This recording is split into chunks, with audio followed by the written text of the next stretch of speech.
अनेक योगी चमत्कारों और विभूतियों को कम महत्व देते हैं, उन्हें तुच्छ समझते हैं।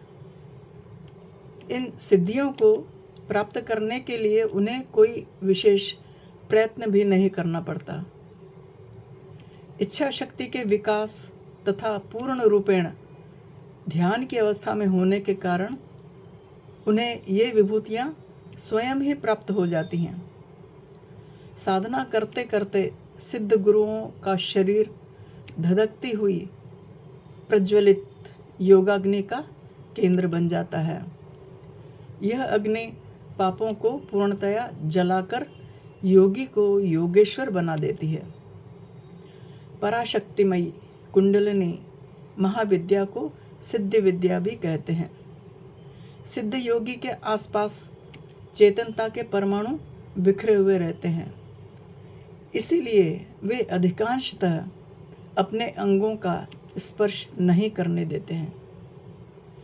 यह पवित्रता, अपवित्रता या छुआछूत आदि न होकर दिव्य शक्ति के प्रसारण के कारण होता है। ऐसे शक्तिपुंजों का उदय अस्त नित्य प्रति उनके शरीर में होता ही रहता है। परम गुरुदेव स्वामी विष्णु तीर्थ जी महाराज सिद्ध योगी महापुरुष थे।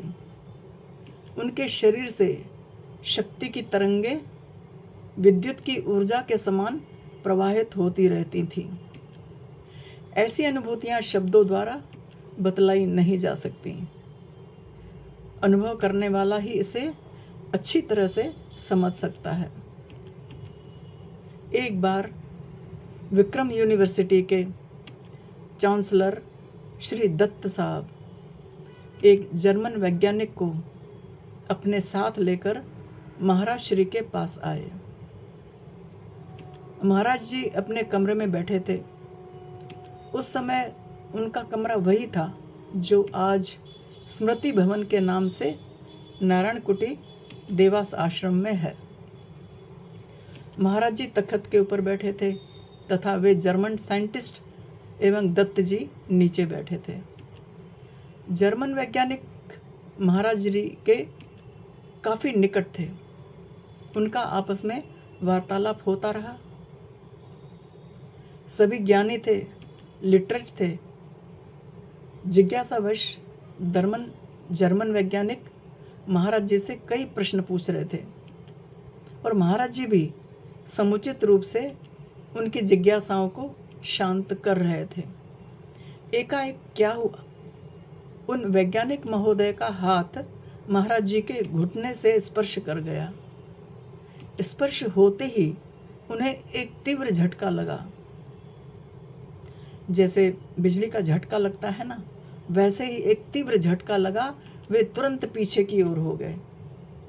आश्चर्यचकित होकर विनम्रता से उठे और कहा, no further question, no further question, अर्थात अब और कोई प्रश्न शेष नहीं रहा।